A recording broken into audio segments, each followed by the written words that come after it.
Wow, this operator really gets it. We're going to talk about key financials, what they're doing to run a really tight ship. We're talking about tracking labor per hour and KPIs, prime costs, of course, all the important things. We're going to talk about labor and recruiting and getting great people, but more importantly, leadership and how to retain staff, how to build a relationship with your team, cross training, all those things. We're going to talk about marketing that works, all the big challenges restaurants are having. I'm talking with Enga Stanfield. She is the owner of Mattenga's Pizzeria. It's an 8 location chain, pizzerias in San Antonio, Texas. So many nuggets of information, wisdom, hard won in the trenches. This is an operator that continues to work on her business versus in the business. They put systems in place, and I think you can all benefit from it. You're not going to want to miss this episode, so stay tuned. Hey, everybody, welcome back. This is the Restaurant Rockstars Podcast. Enga, welcome to the show. How are you today? I'm doing great. It is a busy Friday at our restaurant, so that's always good. Well, what Doing you're good. doing is a special place in my heart because 2 of my restaurants and my very first restaurant was a pizzeria. So I love pizza. You love pizza. The world loves pizza. And you guys are doing a lot of things right. Let me ask you, let's get started right off the bat. What do you believe is the magic formula to any successful restaurant? Well, that is a million-dollar question, Roger. I think that each restaurant, to make it a success, you have to find 3 to 5 things that is aligned, that works well for you and the community you're placed. I would say every restaurant owner should be always looking for that formula that is for their location. Sometimes just even having a rough access into a restaurant could affect your sales. It's your menu offering to match what the community wants. There's a lot of things. And when it comes to branding, ultimately, which is a big marketing word, but it's kind of how you are perceived in the community. What people think of your brand is very, very important. And we spent a long time trying to ultimately engineer that. Think about, how do we want to be known in our community? What do people look for when they come to our restaurant? That has been, I would say, very, very important for us. Excellent. Very good. Now, our audience are struggling with shrinking margins and rising costs and labor and all these challenges right now. So let's dive into your finances really quickly. What do your stores track? How often do you track them? How important is that to your success? Oh, we track a lot of numbers, and that is, I think it's key. Ultimately, we forget, business is math. And if the Thank you. math doesn't make sense, nothing else really matters. Part of that is, I think a lot of times we fall in love with our food. We love the energy and we love our people, we love our customers, and we forget that we're not running a nonprofit. A lot of restaurants ultimately are nonprofits, except we're not 501, and it's just very stressful. So we do track many of our numbers meticulously, including like sales per hour, labor per hour. The POS gives you all of that data. It's just a matter of what you do with that data. How are you leveraging it to win? That is a standard operating procedure for sure. How about inventory? How often do your stores take inventory? We do inventory. Actually, we do counts every single day in our Wow. restaurants. The team does counts. It goes against a par level, and then the food order can be done remotely. It doesn't need to be a manager at the store. When you scale, you find different kinds of problems. I don't know, Roger, if most of our audience here are single unit or multi-unit, but when you have more locations, you won't have some of the problems of a single unit, and you will find new problems. So for us, as we scale, we just last week signed papers for our 8th location. So we need urgently someone to be a manager there. We need shift leads. We need team members. We probably need 10 to 15 people hired. We're going to open in the next 3 weeks. So how to get a shift lead to become a manager as fast as we can is to extract all the skill sets required for a manager and figure out how we're going to batch and systematize and streamline those, such that if we take a shift lead to a manager, it's a 2-week training because everything is really taken out. We have one person in the company focused on handling all of customer concerns and reviews, calling customers if there was any issues and stuff. Just, we can do that. We have multiple locations and it costs money to do that, but it has pros and cons. But we do counts every single day. And I think there is benefit to that because then the team gets very good at it. If you just do it once a week, it's hard to find the mistakes It's just like going to the gym. If you just go once every week, or if you go every single No day, you see result. Yeah. you see it correct. We have one person who just does all the counts on the tablet.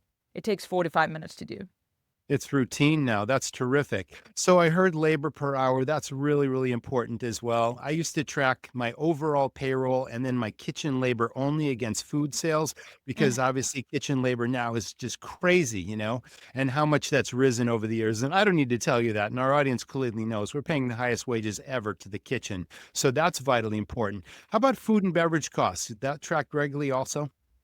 So we have been really good about controlling our labor. Food costs, it's been hard because there's a lot of fluctuation. So in Yes. terms of price, as you know, it's madness. So the produce goes and fluctuates, as well as like the cheese, being in the pizzeria environment. Even if cheese is, as you know, if 20 cents different, Oh, yeah.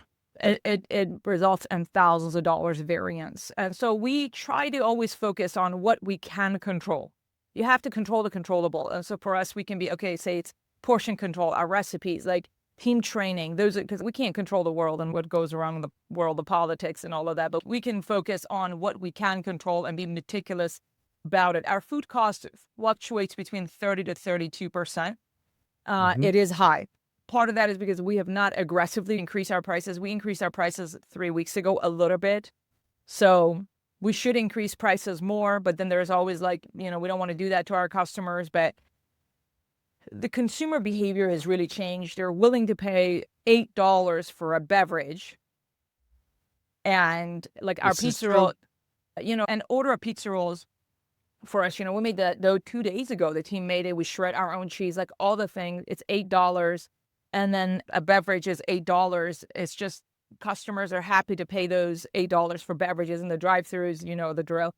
So we deal with the same challenges. So we control our prime cost currently with labor a little bit. We also purchased equipment and we can talk about technology in terms of software, but also I think folks should really look into equipment to save on labor. So if you purchase, for example, a Roku that slices vegetables for you, if you run the math, how many hours is the team spending, slicing vegetables? For us, we go through a lot of onions, and so the team is always back there crying. But Mushrooms, onions, of oh my, course. yeah. Yeah. If you run the math, sometimes it is better to purchase an equipment that would do that in like 10 minutes in a day. Over a month, it should pay for itself. And that way, if you're short staffed, and also training, we used to have this problem with training of our team. I used to just always say, we're in Texas, like we don't want fajita style vegetables because some bell peppers would be super thick. One would be super thin. Currently, when we hire folks, they don't have great knife skills. So I'm all passionate about training our people. But once at some point, when you scale, you have to solve your problems Mhm. and give customers consistent products. So we invested in RoboQuiz, like I think it's $2,000. There's many different brands of machines that slice vegetables. It still is a fresh product. Like we do it in-house. So the customer is not, they receive good product. It's not that. It's just saving on labor because we have problem hiring team members for them to stick around. We deal with the same issues as everybody. I'm really glad you're sharing. This is what I would call a best practice. And I Mhm, love the fact that you're analyzing a return on investment to make a process more efficient versus what the labor would cost. Because again, everyone is struggling with labor, short staff. And when you're mhm, short staffed, you can't provide the value to the guests that they expect when you're raising mhm, prices. I mean, all these things have a domino effect against each other. So you're giving us great ideas on operating, procedures that definitely work as you scale your business. And mhm, even in a single location, you might mhm, decide, okay, is it better to hand cut the vegetables or is it better to get the already cut vegetables as long as the quality is there? I mean, these are all choices we make, but it is about mhm. efficiency, meeting cost, and what's the best balance. And it sounds like you're finding that. Thanks for sharing. That's No, absolutely. terrific. Yeah, absolutely. Let's talk back about when you were starting this business because you've come a long way since you've started it. And I know you've shifted from a different career and now you're in the restaurant business. And much like me, I had no experience when I started my first restaurant. Can you think back to some of the mistakes maybe that were made and how you overcame those and how they Mhm. helped you improve your business? Now, let's talk about that. I think that's helpful. Sure. I think, each person has gifts and strengths and weaknesses. And so for us, my husband and I, our background is in engineering. So systems, processes, efficiency, Mhm. all of those things are Oh, yeah. comes easy to us. What comes difficult has always come difficult is the people. And so I've still not figured out the formula for people because people change. That's the beauty of humanity. Sometimes their heart is in it. Maybe they want to go up and grow in the company and they want to be an area manager or this or that. And a few months later, circumstances change and their heart's no longer in it. So it's just really hard to deal with people. And I think the single one thing that my husband and I, we have focused on learning and mastering, and we continue to do even today, is management and leadership. How to lead our team, how to inspire them, how to coach them, how to correct them, how to invest in our team. We read books, we attend business conferences, because business ultimately culture is a living, breathing thing, and that's the people in it. A business without the people in it is just nothing. So we have made a lot of mistakes on the people side. One I would say is a lack of clarity in creating a roadmap. Team members want to know what's next.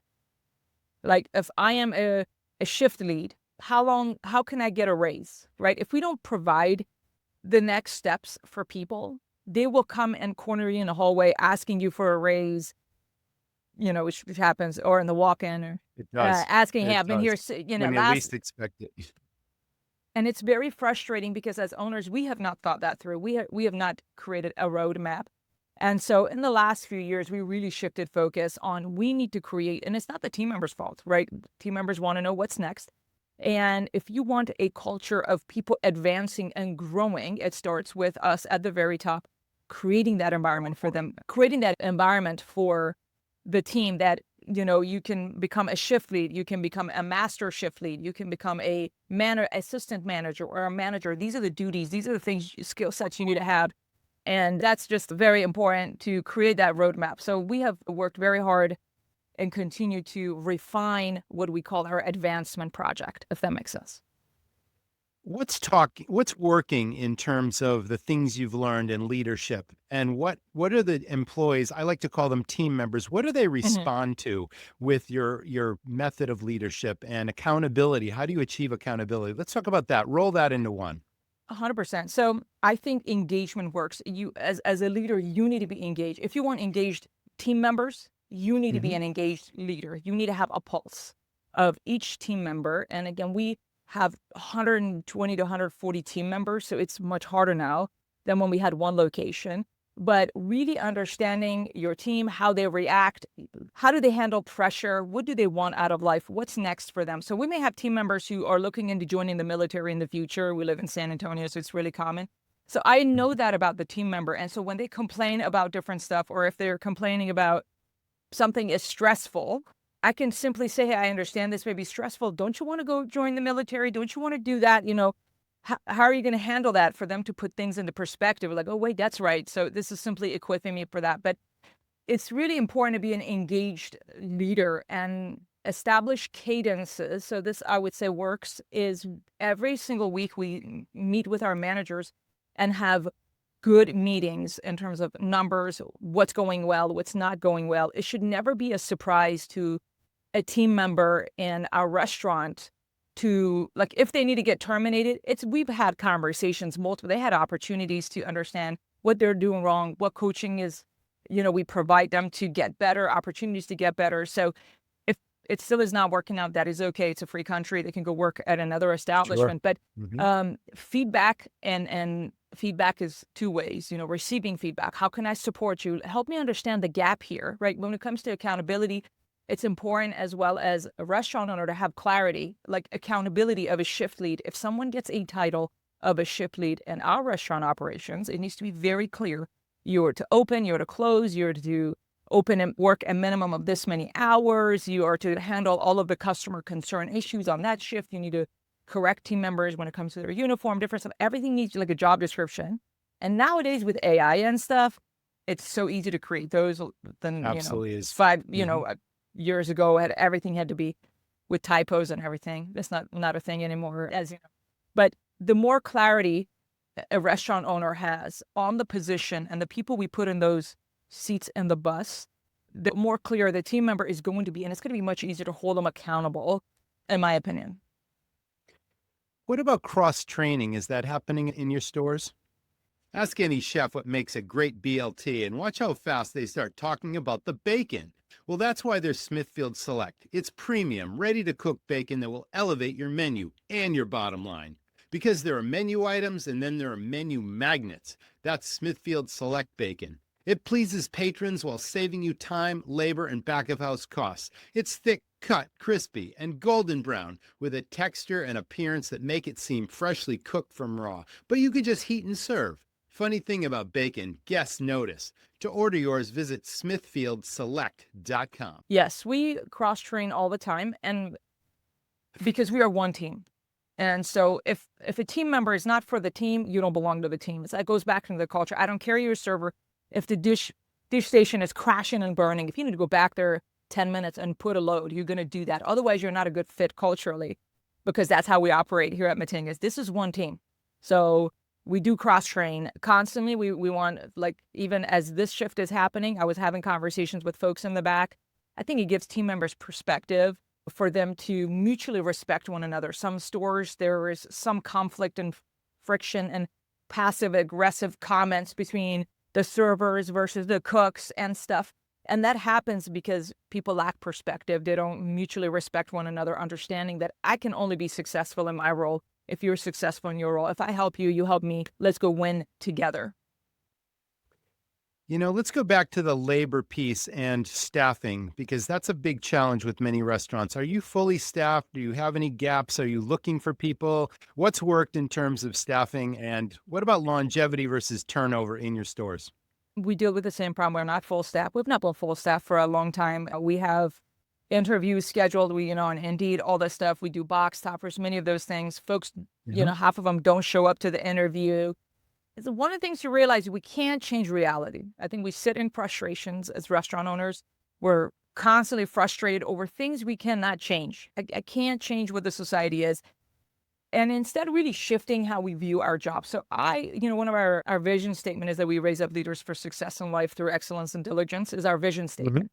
So Yes. I view any team member in front of me, it's my job to raise them up to be leaders in the society. Whether they're here 1 week, whether they're here 2 months, this is what we do. We train people. Every single shift there's training. If you look at it, it's just every day we're training. I don't care if I have a new team member or someone quit. It doesn't matter. We train people every single shift. If you view yourself, and I have these conversations with our managers, you are a coach.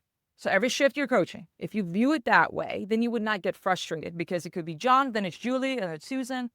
It doesn't matter. We're training people every single shift on whatever the task is at hand that the team member is doing. But we have the same problems. And so we have tried solving those problems, again, with constant training.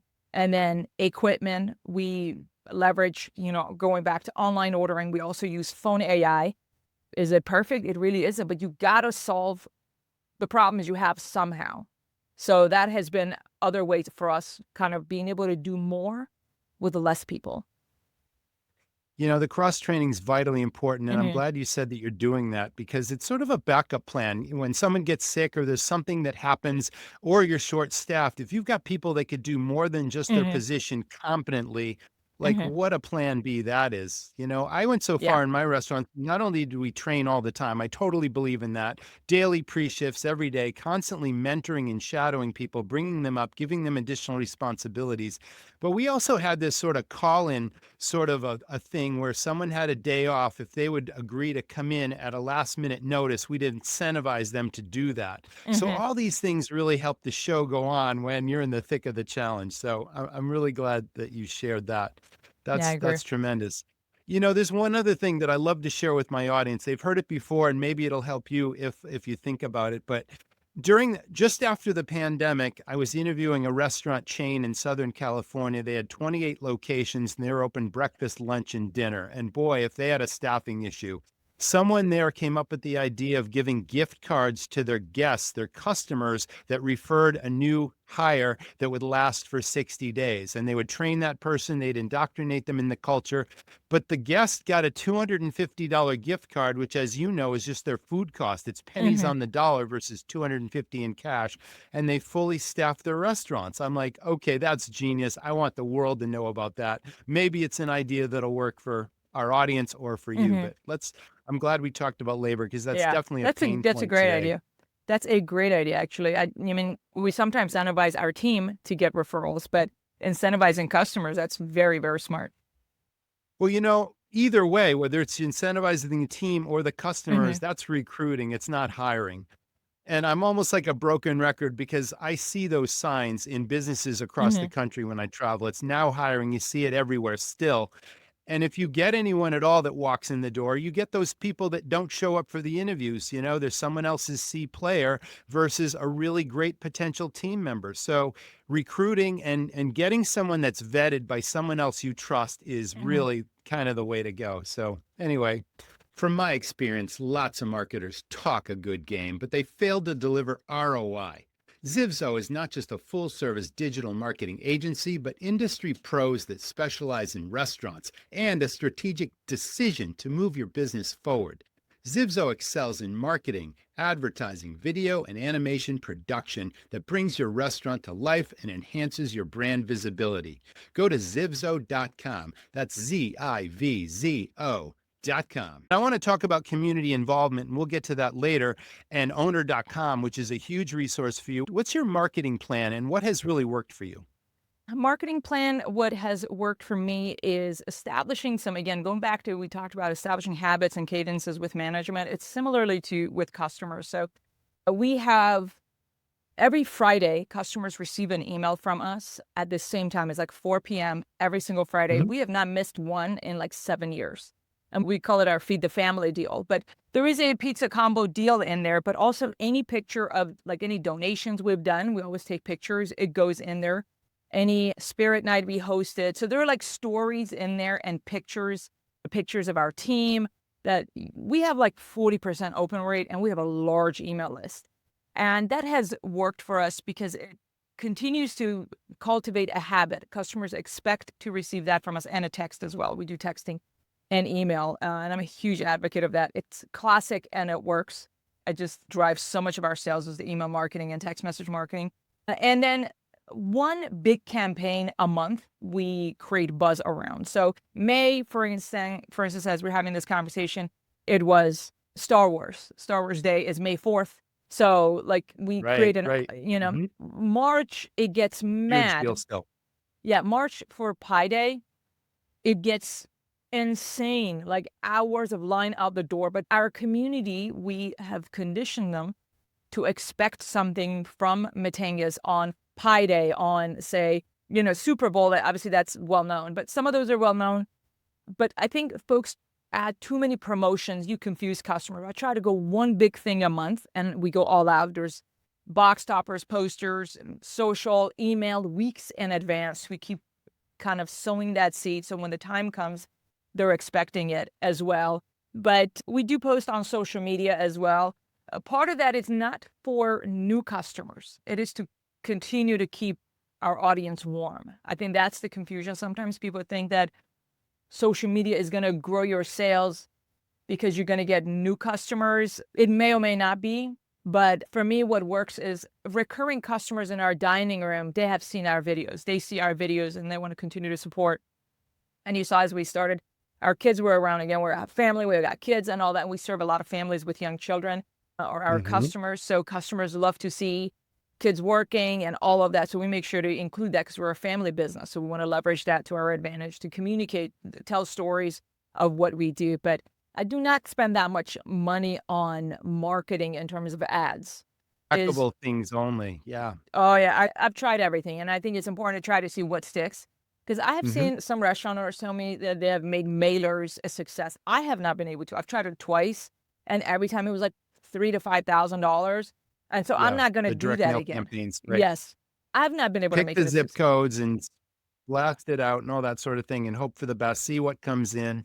And it hasn't worked for you. Well, I'm glad you because it's shared. expensive. I mean, but again, it Yeah. depends on some folks maybe in neighborhoods that are families or younger people, older people. Like it is not a one thing fits all, when it comes to marketing. But we don't spend that much money on marketing at all. It's a lot goes into those emails and a lot of donations. We do, I want to say 25 pizzas per store per month. We donate pizzas to businesses. We contact businesses via email and we tell them that, we wanted to treat them to lunch and they come and pick it up. We don't have enough drivers, So we used Yes. to do a Yes. lot of food. We used to do a lot of food drops, complimentary, dropping off a pizza. Hey, want to bless your day. And, we're just right down the road. We're a local pizzeria. So that has worked before. That always works. Getting your food in people's mouths, that always works. Well, I think you mentioned the word earlier, and the word is brand. You're Mhm. running a business and you've built a brand, and that brand has recognition and awareness, but it's all centered around a community that you support the community. The community is supporting you. It's a win-win for everyone, but you're also giving back and you're doing something good to causes and police departments I've seen on your website and all the things that your stores do. And it's great for business, but it's also Mhm. great for who you're making the donations to and people that are in need of food. So wonderful job Mhm. there. Let's talk about owner.com because, well, first of all, I want to thank owner.com because they're a new sponsor of our show, but you're a testament to that. You really believe in it and you're using all the resources. Let's talk about what they do for you and how it benefits your business. So we joined owner.com last July and we got a search engine optimized website. One of my problems was, I had built our website in Wix back in the day. So when we had one location and when we added a second location, obviously I Yeah. just added the Uh-huh. online ordering to it. And so once you have especially multiple locations, you need to be optimized for Google, particularly for every single location you have. I had not done that before. And so that was incredibly beneficial for us. So in any neighborhood we are, our website is found. So that was with the website as well as the online ordering and the custom branded app. I always wanted to offer an app to our Wow. customers, Yeah. but getting an app. So first we're like, okay, well, do we need to work with a vendor to build it? We need to map out the process flow. Getting an app back in the day, it was expensive. I don't know if like when it came about, like many big chains added an app. I want to say maybe 8 to 9 years ago, if you recall.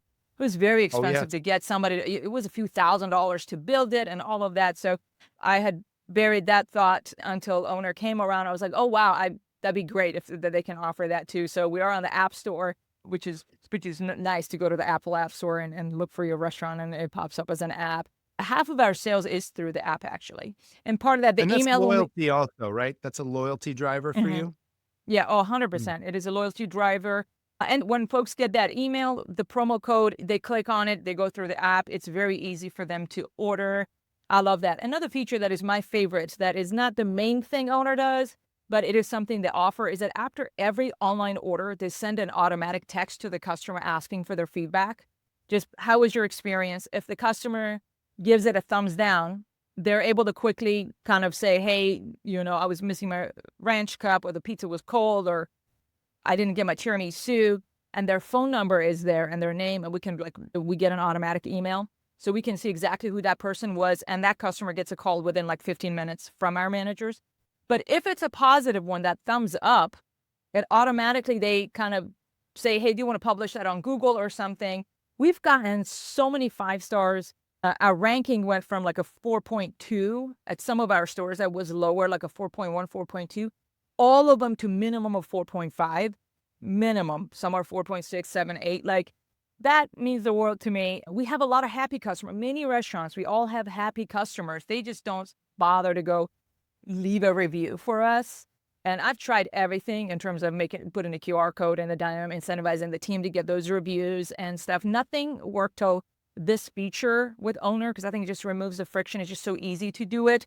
But that alone also helps with sales, because when you get hundreds and hundreds of reviews every single month, first off, Google really likes it. You get Oh, velocity of yeah. Oh, it's a reviews huge benefit. and Absolutely. huge benefits. And so having, like, if we're a pizzeria at a 4.8 and we have 1,200 reviews versus another pizzeria that is less than 4.8, I mean, I would make that decision to go to the 4.8 one if the Of distance is course, the same everyone or would. whatever. Yep. Yeah. So Owner has Huh. helped us tremendously get a lot of great reviews. Again, we had already all those happy customers. Just get them to do that. Leave us that review. So, And you mentioned the SEO benefit mhm, and the Google rankings and all that. And typically that's been, big chain restaurants have huge budgets and they're able to spend on SEO. And SEO can be very, very mhm, expensive. So it's mhm, amazing that you can take one platform and suddenly they optimize your website that literally brings you more mhm. traffic, which then leads to more repeat orders and all that kind of stuff. So what a huge benefit that is alone.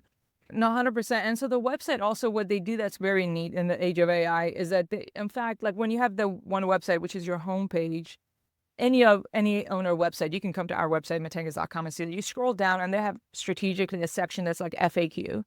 And it says like, what's great, what are your favorite, what are your popular dishes at, say, Mattenga's? And it strategically have put in, it's a hyperlink of every single one of our specialty pizzas that is grabbing it from them. It's all AI generated. And Of all of course. those are pages that if you click on it, it is a page. So it's ultimately owner gives you like 30 different pages. So that is what helps the SEO. And like what areas do you serve is another like a question in that FAQ. So it has all different neighborhoods and zip codes. If you click on it, it goes to a page. That's why all of them, again, it really helps with the SEO. And SEO is just like email and text. Again, we live in a world that we're always looking for the next thing. Some things have always worked and continue to work, just like email marketing and text messaging. They're tried and true. The other one is SEO. Like you have to be, if someone's looking for best pizza near me or best tacos near me, you really want to be number one. It does matter tremendously. It's been controversial for years that third-party online ordering platforms are taking a huge percentage of the sale and they're keeping the data and they're not sharing it with the restaurant. So there's no marketing benefit there. And restaurants are saying, I need the business. It's like Mhm. I'm at their mercy. It's like I'm going to use those platforms. And now owner does something different. Let's talk about that. Mm. Sure. So owner is again making it very easy for customers to place an order via the app and all that because that's what people do. You're hungry. You're like, where You do I do. go? Yep. Right? They pull up the Impulse. app that they can go to pull up all the different restaurants, and that is what owner does, just creating a frictionless experience for customers. And again, you don't have to pay all the commissions, which add up. It's Benefit. ridiculous. It Mhm. is ridiculous amount of money, and we mark up our prices. So I feel really bad because we really increase our Right. prices Right. on those platforms. Hmm. Sure. Um, yeah, and so ultimately the customer loses, restaurant owner loses, and ultimately the big companies get bigger in the middle. Something that owner does that is very neat is they have you can use your email marketing platform to schedule emails. Like I said, our Feed the Family Friday, which is the one we use. You create your own emails, you can schedule your own. That's great. They also have automatic emails that goes out to customers without you as a restaurant owner need to write any email. So whether it's like someone has not stopped by in 30 to 60 days, it automatically has something in there and they have AI optimized it. They study, the click rates and all of that. They continue to improve those Amazing. pages. But Yes. when someone comes to your website and places an order for the first time, owner will automatically put them through a welcome email sequence that I didn't have to write, but it's like 6 emails that go out like every few days, but they have optimized it as to like it needs to be 2 days, the second one to the third one, how many days to increase conversion. So it's a lot inspired by like Shopify or e-commerce technology to bring it for restaurants. Again, I really love that because there's no extra work for us to make sure we bring customers back again and again. Well, I love the fact that you're using text, SMS, and you're also using push notifications. And it's literally giving people, it's planting the seed about Mattengas at the time when people are hungry or they want to order, or they don't feel like cooking, and it really works. And that's a benefit as well. So, wow, Enga, you've done a lot of great things with your business. You've shared a lot of nuggets of wisdom and key operating experience from in the trenches. I love the fact that you're an operator's operator. You're looking for new processes and procedures. You're always trying to improve your business. And it sounds like you got a great company culture going too. And people really appreciate not only the product you serve, but how you treat your team. And that's vitally important. So thanks for being a Thank you. great guest on the show. Thank you, Roger. It means a lot. Thank you. That was the Restaurant Rockstars Podcast. Thanks so much to our audience for tuning in. Thanks to our sponsors this week, including owner.com. Can't wait to see you in the next episode. Stay well, stay tuned, and I will see you then. The number one way to grow your restaurant in 2026 is Google search. 70% of diners searching for a place to eat start on Google. If your restaurant isn't showing up when customers search for your cuisine, you're invisible. Google uses more than 90 ranking factors, and SEO changes constantly. Big restaurant brands spend millions staying on top of this. Independent operators simply don't have the time or the budget. Owner.com is the solution. Owner.com helps restaurants get discovered by more customers and increase both direct online orders and repeat business with loyalty, email, SMS, and push marketing. For more visibility, more repeat business, and more direct sales, visit owner.com/rockstars.